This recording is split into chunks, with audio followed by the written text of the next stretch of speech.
1447 হিজরি অর্থাৎ শাওয়াল মাসের প্রথম জুমায় মহান আল্লাহ পাক আমাদের সবাইকে বিভিন্ন রকম দুনিয়াবি ব্যস্ততা থেকে আড়াল করে নানান রকম অসুখ বিসুখ রোগ শোক বিপদ আপদ বালা মুসিবত থেকে হেফাজত করে সপ্তাহের সর্বশ্রেষ্ঠ দিনে সপ্তাহের সর্বশ্রেষ্ঠ ইবাদত জুমার নামাজ আদায় করার লক্ষ্যে পৃথিবীর সবচাইতে পবিত্রতম জায়গা আল্লাহর ঘর মসজিদে আসার তৌফিক দিয়েছেন।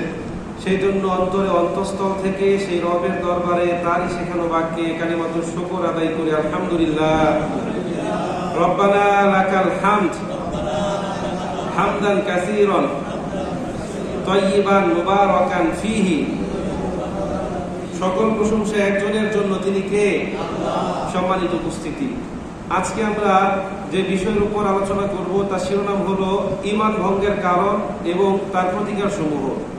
এই বিষয়টা নিয়ে 2 বছর আগে একবার বয়ান করেছিলাম, আবার এটা আপনাদের সামনে উপস্থাপন করতে চাই। সম্মানিত উপস্থিতি, আল্লাহ পাক রব্বুল আলামিন এবং পরকাল দিবসের প্রতি বিশ্বাসী প্রত্যেকটা মুমিন বান্দার জীবনে সবচাইতে গুরুত্বপূর্ণ এবং প্রধান লক্ষ্য হলো পরকালীন জীবনে জান্নাত লাভ করা। এই জন্য মুমিন জীবনের সকল কাজ এই একটি মাত্র লক্ষ্যকে কেন্দ্র করে সম্পাদিত হয়। সকালবেলা ঘুম থেকে উঠে রাতে ঘুমোতে যাওয়া পর্যন্ত যাবতীয় কাজে একজন ঈমানদার ব্যক্তি মহান আল্লাহ পাক রব্বুল আলামিনের সন্তুষ্টি অর্জনের চেষ্টা করে। প্রত্যেকটা মুমিন মাত্রই এই কথায় বিশ্বাসী যে আল্লাহ পাক রব্বুল আলামিনকে সন্তুষ্ট করতে চাইলে পরকাল দিবসে জাহান্নামের আগুন থেকে বেঁচে জান্নাত পেতে হলে যে কয়টা বিষয় দরকার তার মধ্যে 1 নাম্বার হলো ঈমান, 2 নাম্বার হলো নেক আমল, এরপর আরো আছে। তো ঈমান যদি ঠিক থাকে তাহলে আমল কম হলেও চলবে। পক্ষান্তরে কারো ঈমান যদি বিশুদ্ধ না হয়, পরিশুদ্ধ না হয়, পাকাপোক্ত না হয়, খাঁটি না হয়, তাহলে ওই ব্যক্তি পাহাড় পরিমাণ আমল নিয়ে আল্লাহর দরবারে উপস্থিত হলেও তার এই আমলের কোনো মূল্য থাকবে না। এখন আপনারা বলবেন, হুজুর এটা কেমন কথা, কেমন জুলুম, কেমন বেইনসাফি। একজন খ্রিস্টান ব্যক্তি অথবা একজন ইহুদি ব্যক্তি, তার ঈমান নাই কিন্তু সে দিব্যি ভালো কাজ করে যাচ্ছে, আছে না এরকম? হিন্দু, বৌদ্ধ, নাস্তিক, এরপর খ্রিস্টান আছে না? কত জনকল্যাণমূলক কাজ করছে, ভালো কাজ করছে, রাস্তার কাজ করছে, মানুষকে সাহায্য করছে, এরকম আছে না নাই? এখন তাদের মূল্যায়ন আপনি কিভাবে করবেন? ওই ব্যক্তির শুধুমাত্র ঈমান নাই কিন্তু সে এমন ভালো কাজ করছে, কোনো পাপ কাজও সে করে নাই, তাহলে তার উপর জুলুম করা হবে না? যদি পরকালে তাকে জাহান্নামে নিক্ষেপ করা হয়, আপনারা কি বলেন? যুক্তি তো বলে তাই, মানে আমার ঈমান নাই শুধু, কিন্তু আমি অনেক ভালো কাজ করছি, তাহলে পরকাল দিবসে যদি আমাকে জাহান্নামে দেওয়া হয় তাহলে তো আমার উপর জুলুম করা হবে। দেখেন, বিষয়টার জবাব একটা উদাহরণের মাধ্যমে দেওয়া যেতে পারে।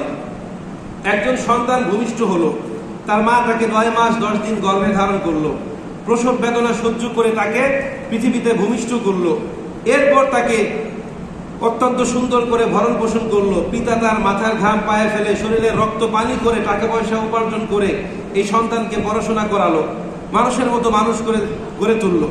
এখন এই সন্তান তো বড় হলো, যখন বড় হওয়ার পর পিতামাতা যখন বৃদ্ধ হলো, পিতামাতাকে তার ভালো লাগে না, সে অনেক বড় একজন অফিসার, ধরেন ডাক্তার হয়েছে বা বড় একজন ইঞ্জিনিয়ার। এখন সে কি করছে? পিতামাতাকে বৃদ্ধাশ্রমে রেখে এসেছে। এটা কিন্তু স্বাভাবিক বিষয়।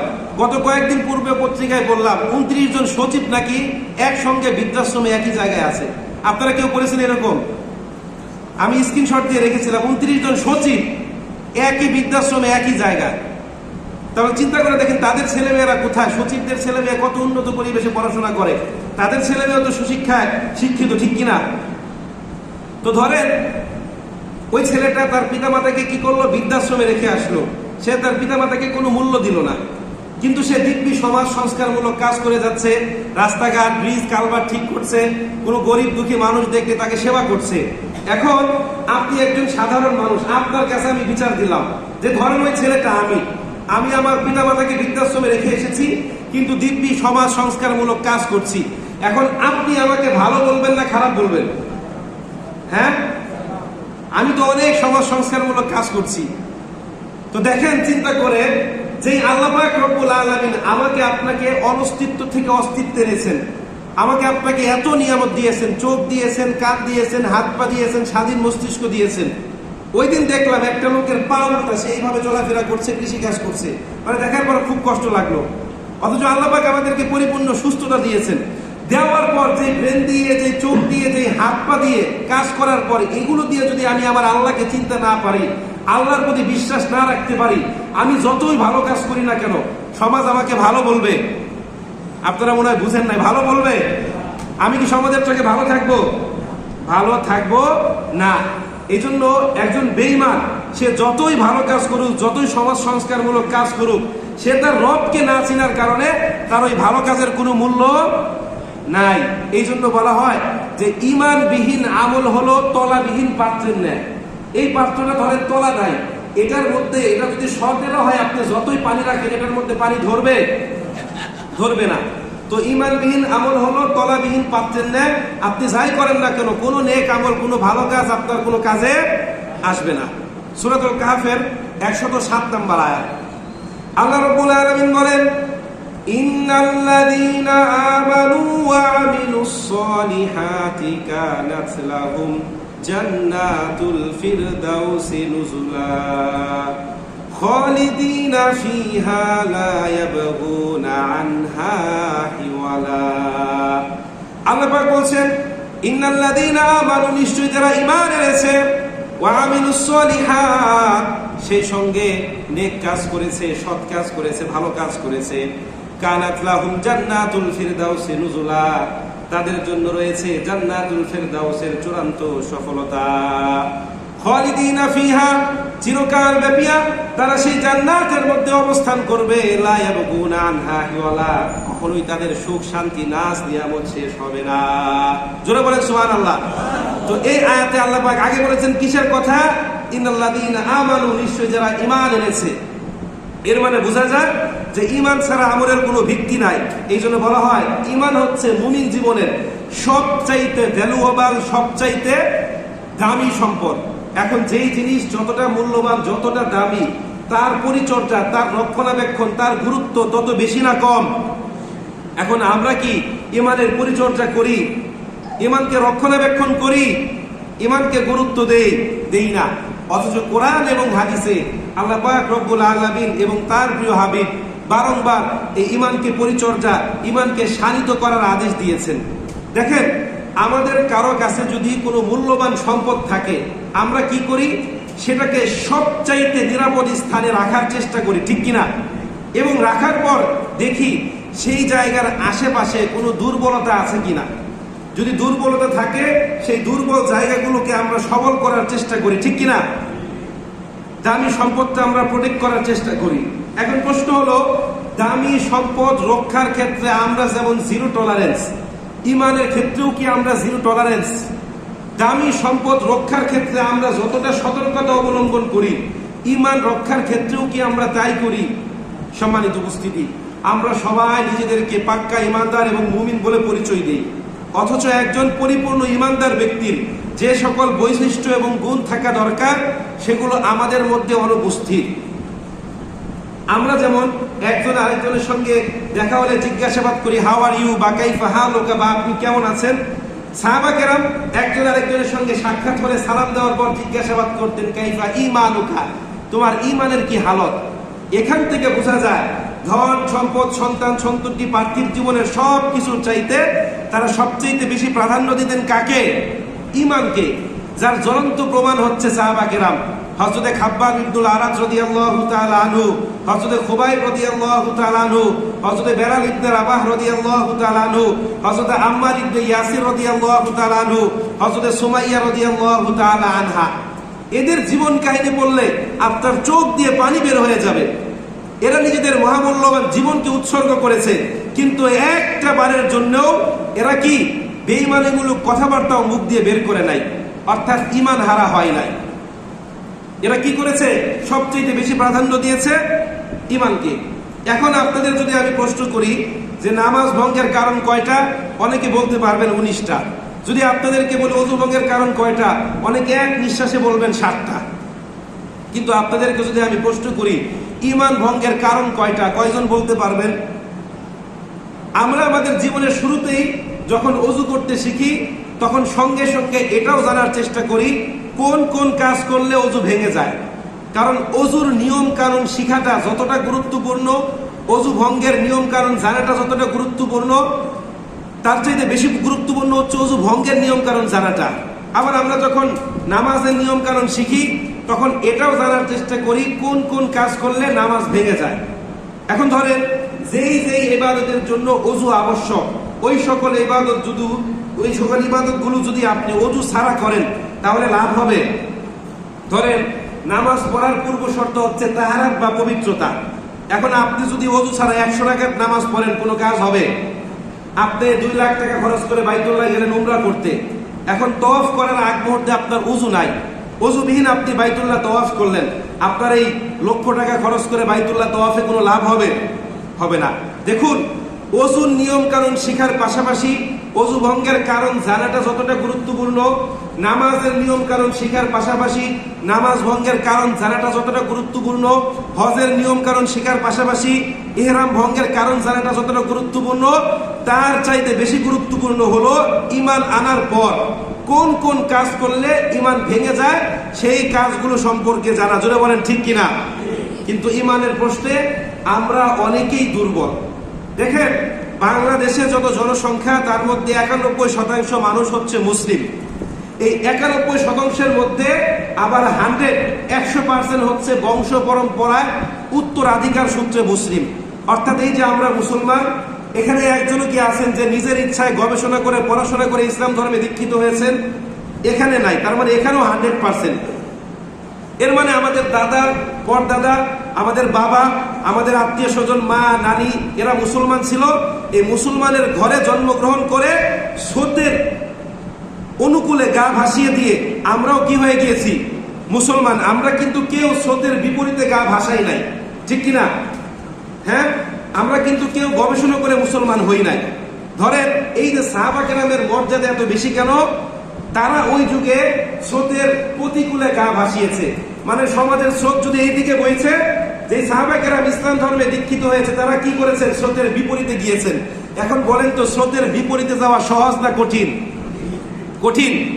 যারা স্রোতের বিপরীতে যেতে পারে তারাই হয়ে যায় মহামানব, ঠিক কিনা? আপনি জানেন যে ইসলাম গ্রহণ করলে সমাজ আপনাকে ত্যাগ করবে, আপনার উপর শাস্তি আসবে, আপনার উপর আযাব আসবে। এটা জেনে শুনে যদি আপনি হাকিকত উদ্ঘাটন করতে পারেন তাহলে আপনি মহামানব হয়ে যাবেন, সাহাবা কেরাম যেটা হয়েছেন, ঠিক কিনা?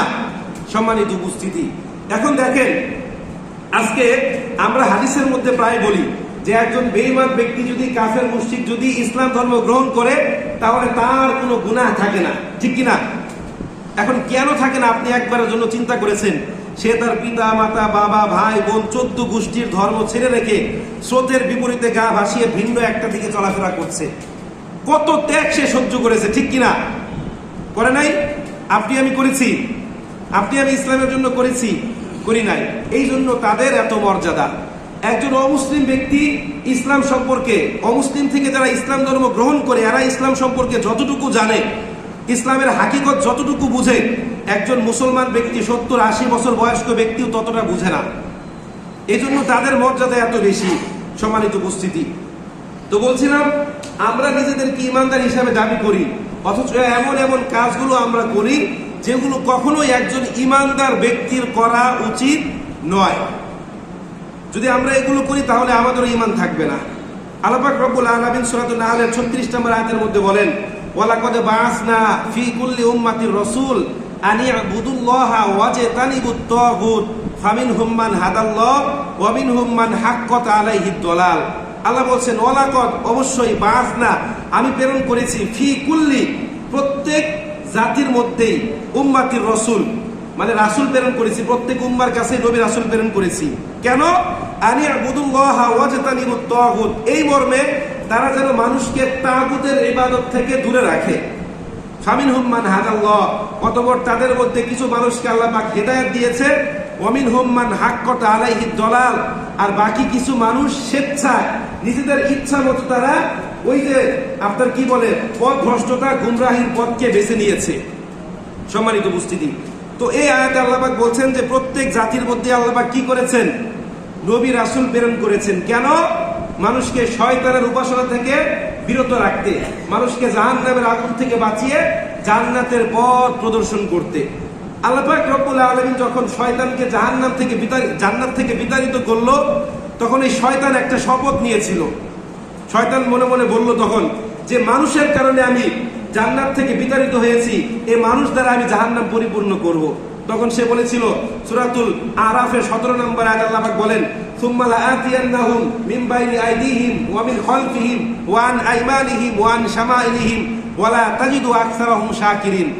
আল্লাহ পাক বলেন শয়তান সেদিন বলেছিল, সুম্মা লাআতিয়ান্নাহুম, অবশ্যই আমি আসব, মিন বাইনি আইদিহিম, তাদের ডান দিক থেকে, ওয়া মিন খালফিহিম, তাদের বাম দিক থেকে, ওয়া আন আইমানিহিম, তাদের সামনে থেকে, ওয়া আন শামাইলিহিম, তাদের পিছন দিক থেকে, ওয়া লা তাজিদু আকসারাহুম শাকিরিন।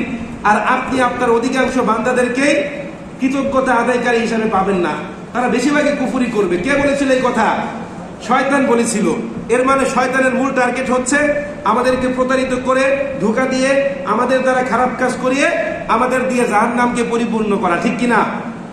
এই জন্য এই শয়তানের ধোঁকা থেকে বাঁচতে হলে আমাদেরকে নবী রাসূলের যে পদাঙ্ক আছে, দেখানো পথ আছে, এগুলো অনুসরণ করতে হবে।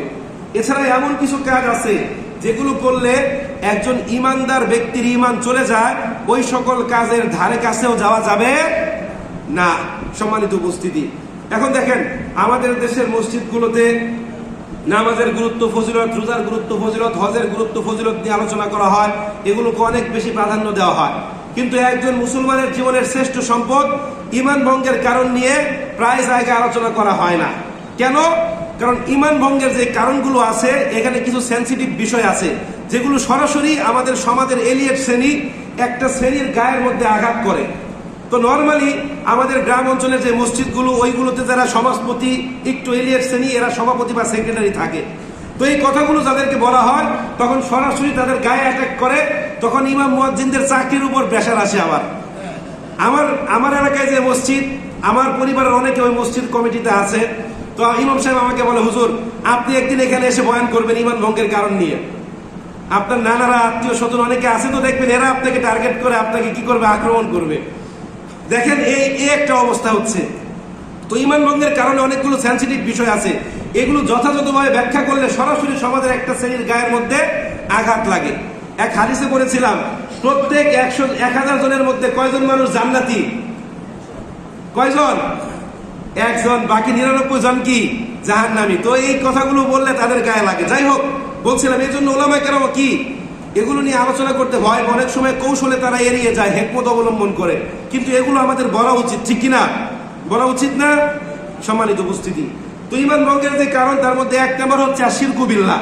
এটা সরাসরি সবার গায়ে আঘাত করে না, এটা আঘাত করে যারা মাজারপন্থী বা যারা শিরকের সঙ্গে জড়িত পীর, তাদের গায়ে একটু আঘাত করে। এটা নিয়ে সমাজের কারো কোনো সমস্যা নাই। দেখেন এই শিরকের বিভিন্ন প্রকার আছে। ইবাদত পাওয়ার একমাত্র উপযুক্ত হচ্ছে আল্লাহ তাআলা। শিরকের একটা প্রকার হচ্ছে আপনি আল্লাহর ইবাদত করছেন, আল্লাহর ইবাদতের পাশাপাশি অন্য কারো ইবাদত করছেন। আল্লাহ পাক রব্বুল আলামিন সূরাতুল ইসরার 39 নম্বর আয়াতের মধ্যে বলছেন, ওয়ালা তাজআল মা'আল্লাহি ইলাহান আখর ফাতুলকা ফি জাহান্নামা মালুমান মাদহুরা। আমি আল্লাহর সঙ্গে কাউকে ডাকবেন না, যদি ডাকেন তাহলে আপনি অপমানিত হয়ে, লাঞ্ছিত হয়ে জাহান্নামের মধ্যে নিক্ষিপ্ত হবেন। আবার সূরাতুশ শুআরা 213 নম্বর আয়াতে আল্লাহ পাক সরাসরি তার প্রিয় হাবিবকে হুমকি দিচ্ছেন। আল্লাহ পাক বলছেন, ফালা তাদউ মা'আল্লাহি ইলাহান আখর ফাতাকুনা মিনাল মুআযযিবিন। হে আমার প্রিয় হাবিব, যদি আপনিও আমি আল্লাহর সঙ্গে অন্য কাউকে অংশীদার সাব্যস্ত করেন, আপনিও জাহান্নামের কঠিন আযাবের মধ্যে পতিত হবেন। দেখেন আল্লাহ পাক নবী রাসূলকে এই কথা বলছে, অথচ নবী রাসূলের জাহান্নামী হওয়ার কোনো সম্ভাবনা নাই। কারণ তাদের জীবনের আগের এবং পরের সমস্ত গুনাহ খাতা মাফ করে আল্লাহ পাক কি করেছেন? তাদেরকে দুনিয়াতে প্রেরণ করেছেন। তো দেখেন শিরিক নিয়ে আমরা মোটামুটি কম বেশি আলোচনা করেছি, ইনশাআল্লাহ সামনে আবার আলোচনা হবে। এই শিরিকের আরো একটি পর্যায় হলো মৃত ব্যক্তি, জড় পদার্থ বা আল্লাহ পাক রব্বুল আলামিনকে বাদ দিয়ে অন্য কারো কাছে কোনো কিছু চাওয়া। আমরা দেখি মানুষ বিভিন্ন পীরের দরবারে, বিভিন্ন মাজারে, বিভিন্ন বট গাছের নিকট। ওই দিন দেখলাম ধলা পাহাড় নামক একটা কুমির, এখানে কেমন কেউ কি আছেন এটা সম্পর্কে জানেন? খানজাহান আলীর মাজারে, সেখানে মানুষ মানে জীবন্ত ছাগলগুলো নিক্ষেপ করছে, মুরগিগুলো নিক্ষেপ করছে, ওগুলো আবার যেটা খাচ্ছে আর বাকিগুলো ভেসে আসছে তারা রেখে দিচ্ছে। মানে এগুলো দিয়ে তারা ব্যবসা বাণিজ্য করে। এখন বলেন, এই ধলা পাহাড় নামক কুমিরের কোনো ক্ষমতা আছে মানুষকে সন্তান দেওয়ার? এক মহিলা ছাগল নিয়ে সে কিভাবে যেন জিকির করছে করে বসে, আল্লাহ ধলা পাহাড়, আল্লাহ ধলা পাহাড়, এইভাবে। এরপর বলছে তার নাকি সন্তান নাতনি হয় নাই তার ছেলের। এরপরে এটার নামে মান্যত করার কারণে নাকি তার ছেলে হয়েছে, এই জন্য সে কি ছাগল নিয়ে এসেছে। চিন্তা করে দেখেন কোন লেভেলের পাগল এইগুলা। দেখেন এরপর এই যে মুরগিগুলো বাঁচছে বা বেশি হচ্ছে, এগুলোকে তারা কি করছে, জমা করছে। ওই মাজারের ইজারা যারা নিয়েছে এরা কি করছে, এটার মাধ্যমে ব্যবসা করছে। আবার আরেক পুকুর দেখলাম, ওখানে মানুষ টাকা পয়সা ফেলছে। যাই হোক, এগুলো নিয়ে আরেকদিন বিস্তারিত আলোচনা করব। তো যারা আল্লাহ বাদে অন্য কারো নামে কোনো প্রাণীকে উৎসর্গ করে, জবাই করে, এদের সম্পর্কে আল্লাহ পাক রব্বুল আলামিন কি বলছেন, তার প্রিয় হাবিব কি বলছেন।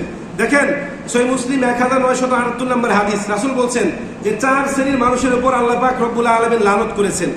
আমি বাংলা অনুবাদ বলছি। 1 নম্বর হচ্ছে যারা পিতামাতাকে লানত দেয়, এই শ্রেণীর মানুষের উপর আল্লাহ পাক লানত করেছেন। 2 নম্বর হচ্ছে যেই ব্যক্তি আল্লাহ বাদে অন্য কারো নামে কোনো প্রাণীকে জবাই করে বা উৎসর্গ করে, এর মানে যারা মাজারে গিয়ে উৎসর্গ করে। 3 নম্বর হচ্ছে যেই ব্যক্তি ধর্মের ক্ষেত্রে নতুন কিছু প্রবর্তন করে। 4 নম্বর হলো জমির সীমানা যেই ব্যক্তি পরিবর্তন করে। এরকম আছে না নাই? সকালবেলা ফজরের নামাজ পড়ে তসবিহ জপতে জপতে আপনার লঙ্গির কুশের মধ্যে ওয়াজ ছেড়ে দিয়ে ওই জমির আইল কাটতে যায়, ঠিক কিনা? এদিকে সে আল্লাহর ওয়াজ শুনছে, তসবিহ পাঠ করছে, আর একদিকে আরেকজনের হক নষ্ট করছে। কি সুন্দর আমল আমাদের, ঠিক কিনা? সম্মানিত উপস্থিতি, তো ঈমান ভঙ্গের যে 2 নম্বর কারণ, সেটা হচ্ছে আল্লাহ এবং তার বান্দার মাঝে মধ্যস্থতাকার স্থির করা, মিডলম্যান। মানে অনেকে বলে, আমাদের দেশের এক শ্রেণীর জালেম আছে, এরা বলে যে সরাসরি আল্লাহকে পাওয়া যায় না, আল্লাহকে পেতে হলে মাধ্যম দরকার। এটার প্রমাণে তারা যুক্তি দেয় যে কোনো সাধারণ মানুষ যদি রাষ্ট্রের প্রাইম মিনিস্টার বা প্রেসিডেন্টের সঙ্গে সাক্ষাৎ করতে চায়, সরাসরি যাওয়া সম্ভব নয়। প্রথমে তার পিএস বা পিএর সঙ্গে কথা বলতে হয়, তাদেরকে সন্তুষ্ট করতে পারলে প্রধানমন্ত্রী বা প্রেসিডেন্টের সঙ্গে সাক্ষাৎ করা যায়, ঠিক কিনা? তারা বলে যে একজন প্রেসিডেন্টের ক্ষেত্রে যদি একজন মিডলম্যান লাগে, তাহলে আল্লাহ হচ্ছে পৃথিবীর স্রষ্টা, পালনকর্তা, তার কাছে যেতে হলো ওলি বা মাধ্যম লাগবে, ঠিক কিনা? বলে কি বলে না? হ্যাঁ, এরকম আছে না নাই? দেখেন এই যে বিশ্বাস, আরবের কাফের মুশরিকদের বিশ্বাসও সেম। তারাও বিশ্বাস করতো যে আল্লাহ পাক পৃথিবীর স্রষ্টা, তিনি ক্ষমতার অধিকারী। এই সঙ্গে তারা এটাও বিশ্বাস করতো লাত, উজ্জাত, মানাত, হুবল, এরা হচ্ছে আল্লাহর প্রিয় বান্দা। এদের নামে কুরবানি করলে এরা খুশি হয়, এরা খুশি হয়ে আল্লাহর কাছে সুপারিশ করে, তখন আল্লাহ পাক খুশি হয়, তাদের মনের আশা পূরণ করে। এখন এই বিশ্বাস আর এই বিশ্বাসের মধ্যে কোনো পার্থক্য আছে? বলেন, কোনো পার্থক্য আছে? আল্লাহর কসম, দায়িত্ব নিয়ে বলছি, আল্লাহকে পাওয়ার জন্য কোনো মাধ্যমের দরকার নাই। আল্লাহকে পাওয়ার জন্য কোনো পীর আউলিয়ার দরবারে যাওয়ার দরকার নাই। কেউ যদি আল্লাহকে পেতে চায়, সে যদি ইখলাসের সঙ্গে আল্লাহকে ডাকে, পেয়ে যাবে। দলিল কি? সূরাতুল বাকারা 186 নম্বর আয়াত। আল্লাহ পাক বলছেন, ওয়াইদা সালাকা ইবাদি আন্নী ফাইন্নী করিব উজিবু দাওয়াতাদ দাঈ ইযা দাআন। আল্লাহ পাক বলছেন, হে নবী, আপনি বলে দিন, যখন আমার বান্দারা আপনার কাছে এসে আমি আল্লাহ সম্পর্কে জিজ্ঞাসাবাদ করে, আমি আল্লাহ পাক তাদের অতি নিকটবর্তী। উজিবু দাওয়াতাদ দাঈ ইযা দাআন, তাদের প্রত্যেকটা ডাকের জবাব আমি আল্লাহ পাক রব্বুল আলামিন দিয়ে থাকি। জুড়ে বলেন সুবহানাল্লাহ। তো এই আয়াত থেকে বোঝা যায় যে আল্লাহকে পাওয়ার জন্য কোনো মাধ্যমের দরকার নাই। আপনি আমি মনে মনে কি বলছি, এটা সম্পর্কেও যিনি জানেন, তিনি কে? আল্লাহ পাক রব্বুল আলামিন। ঈমান ভঙ্গের 3 নম্বর কারণ হলো কোন কাফের মুশরিকদের কর্মকাণ্ডকে সঠিক মনে করা, তাদেরকে কাফের মুশরিক মনে না করা। আমাদের দেশে এক শ্রেণীর তথাকথিত ভদ্রলোক আছে, যখন ওলামা কেরাম কাদিয়ানীদেরকে কাফের ঘোষণা করার জন্য রাস্তায় নামে, তখন এই সকল সভ্য সুশীল সমাজগুলো বলে, আয় হায় হুজুরদের খেয়ে দিয়ে কোনো কাম নাই, কাদিয়ানীদের কাফের ঘোষণা করতে লেগেছে। অথচ ঈমান ভঙ্গের 3 নম্বর কারণে বলা হয়েছে, কাফেরদেরকে যারা কাফের মনে না করে, তারাও কি? বলেন, তারাও কি? তারাও কাফের। আল্লাহ পাক বলেন, ইন্নামাল মুশরিকুনা নাজাসুন, নিশ্চয়ই কাফের মুশরিক হচ্ছে নাপাক। অন্য আয়াতে আল্লাহ পাক বলেন, আল্লাহু বারিউম মিনাল মুশরিকিনা ওয়া রাসূলুহু, আল্লাহ এবং তার রাসূল কাফের মুশরিক থেকে শতভাগ কি? মুক্ত। সুতরাং যারা বলে সব ধর্ম নৈতিকতার কথা বলে, সব ধর্ম এক জায়গা থেকে এসেছে, দিন শেষে সবাই একই মাটির নিচে যাবে, সুতরাং সবাই মিলেমিশে বসবাস করা উচিত, ঠিক কিনা? এরকম আছে না? অনেক সুশীল মানুষ বলে যে দুনিয়াতে ফ্যাক্টা ফাসাদ করা দরকার নাই। আমরাও বলি ফ্যাক্টা ফাসাদ করা দরকার নাই। কাদিয়ানীরা বলুক যে আমরা কাফের, এরপর তারা যা ইচ্ছা তাই করুক, কিন্তু মুসলিম পরিচয় দিয়ে তারা কুফরি করবে, শিরকি কার্যকলাপ করবে, রাসূলকে শেষ নবী হিসাবে মানবে না, এটা কখনো মেনে নেওয়া যাবে না। জোরে বলেন ঠিক কিনা? সম্মানিত উপস্থিতি, এখন অনেকেই আছে এরা আবার সবাই মিলেমিশে থাকতে গিয়ে সার্বজনীন উৎসবের কথা বলে না? এই যে কয়দিন পরে পয়লা বৈশাখ আসছে, মুসলমানের সন্তান বলবে যে আমি ঈদ হলে মসজিদে গিয়ে নামাজ পড়ি, আবার পূজার সময় মন্দিরে গিয়ে তাদের সঙ্গে উৎসব উদযাপন করি। এরকম মুসলমান আছে না নাই? হ্যাঁ, এরা বলে যে আমাদের বড় পরিচয় আমরা বাঙালি। এরকম আছে না নাই? এগুলো করা যাবে না। দেখেন, ঈমান ভঙ্গের যে 4 নাম্বার কারণ, এটা মোস্ট ইম্পর্টেন্ট। এটাই আমাদের সমাজের একটা শ্রেণীকে আঘাত করে বেশি। এটা হচ্ছে, কোন মুসলমান যদি রাসূলের কোন আদর্শকে অপছন্দ করে, যদি রাসূলের আদর্শকে বাদ দিয়ে অন্য কোনো আদর্শকে বাস্তবায়ন করতে চায়, নিজেকে অমুকের আদর্শের সৈনিক তুমুকের আদর্শের সৈনিক হিসাবে দাবি করে, ওই ব্যক্তির ঈমান থাকবে না। ঈমান ভঙ্গে আপনি মোবাইল নেবেন, এখন যাদের সঙ্গে মোবাইল আছে, নেট আছে, সার্চ দিবেন ঈমান ভঙ্গের কারণ, দেখবেন 10টা কারণ পেয়ে যাবেন। আহলে হাদিস, আহলে কোরআন, হানাফি, শাফি, মালিকি, যত মাযহাব আছে সবাই এই 10টার সঙ্গে একমত।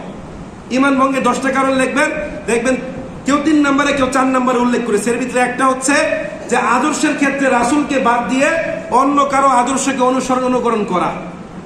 আমাদের মধ্যে অনেকেই আছে যারা রাসূলকে নবী হিসাবে মানলেও আদর্শের ক্ষেত্রে রাসূলকে আদর্শ হিসাবে মানেন। এরকম আছে না নাই? আছে না নাই?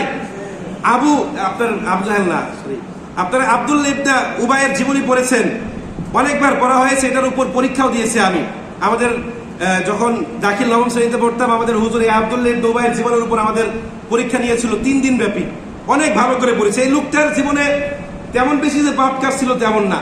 এই লোকটা সব ক্ষেত্রে রাসূলকে মানত, শুধুমাত্র আদর্শের ক্ষেত্রে সে রাসূলকে বাদ দিয়ে আবু জাহেলের আদর্শকে অনুসরণ করত। এই একটা মাত্র কারণে এই ব্যক্তির আমল তো সব বরবাদ। শুধুমাত্র মুনাফিক নয়, ওই ব্যক্তি খেতাব পেয়েছে কি? মুনাফিকদের সর্দার। কি খেতাব পেয়েছে? মুনাফিকদের সর্দার।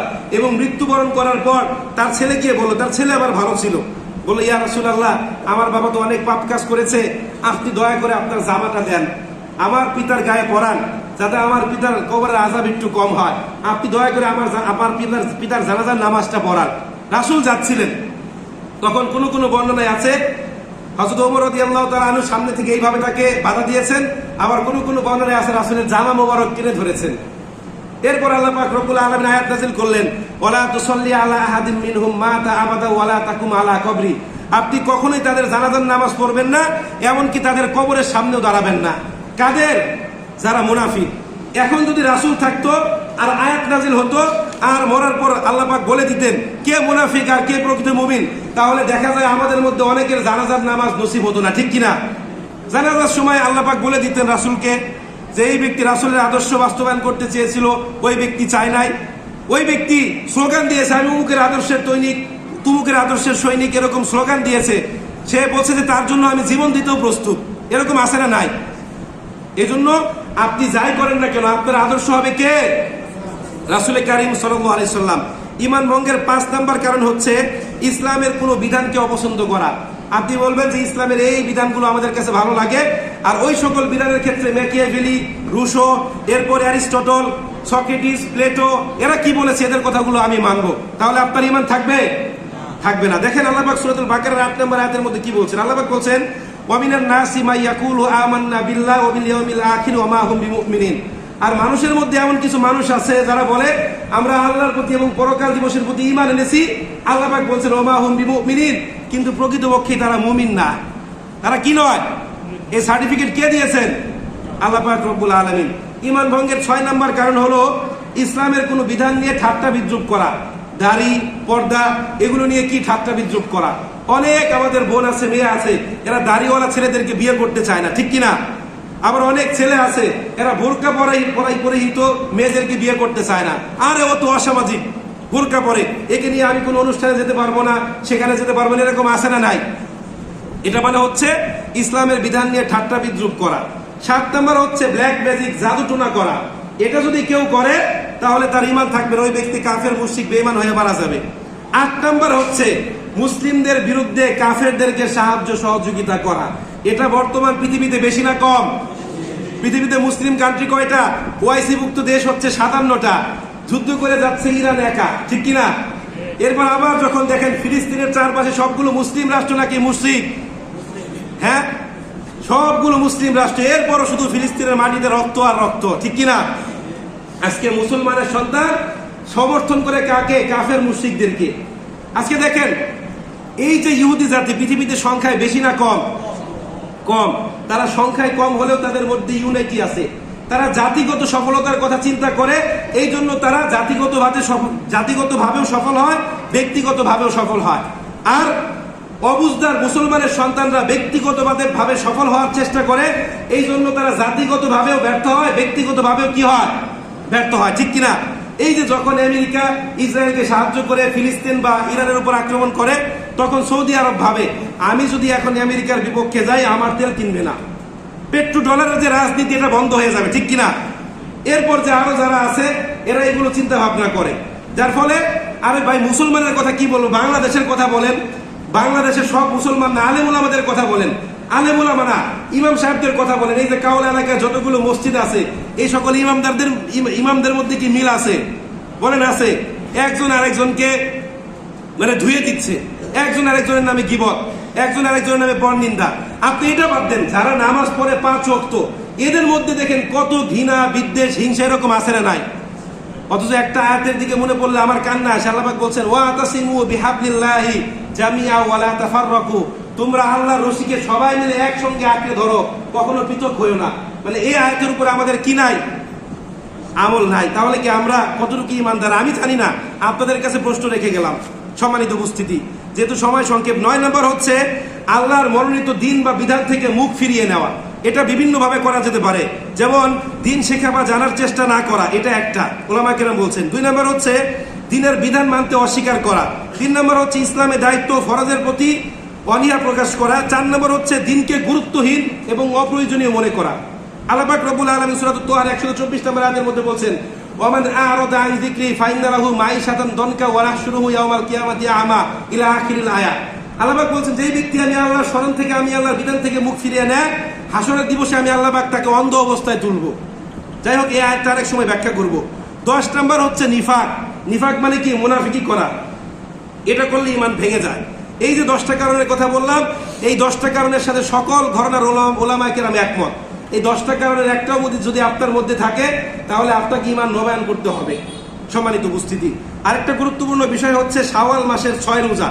যেহেতু এটা শাওয়ালের প্রথম জুমা, অনেকে শুরু করে দিয়েছেন, অনেকে এখন পর্যন্ত শুরু করেন নাই। দেখেন সহিহ মুসলিম 1134 নম্বর হাদিস, আমি বাংলা অনুবাদ বলছি। রাসূল বলছেন যেই ব্যক্তি রমজান মাসে 30 দিন রোজা রাখার পর শাওয়াল মাসের 6টা রোজা পূরণ করে, ওই ব্যক্তি যেন টানা 1 বছর রোজা রাখলো। জোরে বলেন সুবহানাল্লাহ। আবার সহিহুল জামের 3891 নম্বর হাদিসের মধ্যে রাসূল বলছেন যে যেই ব্যক্তি রমজান মাসে রোজা রাখে, রমজান মাসের 30টা রোজা হচ্ছে 10 মাসের রোজার মতো, আর শাওয়াল মাসের 6টা রোজা হচ্ছে 2 মাসের রোজার মতো। এর মানে দুইটা মিলে কয় বছর? 1 বছরের রোজা। সুতরাং আমরা চেষ্টা করব এই যে শাওয়াল মাসের 6 রোজা আছে এগুলো রাখতে। অনেকে শুরু করে দিয়েছেন, অনেকে বৃহস্পতিবার এবং সোমবারে রাখবেন। আল্লাহ পাক রব্বুল আলামিন আমাদের সবাইকে তৌফিক দান করুন।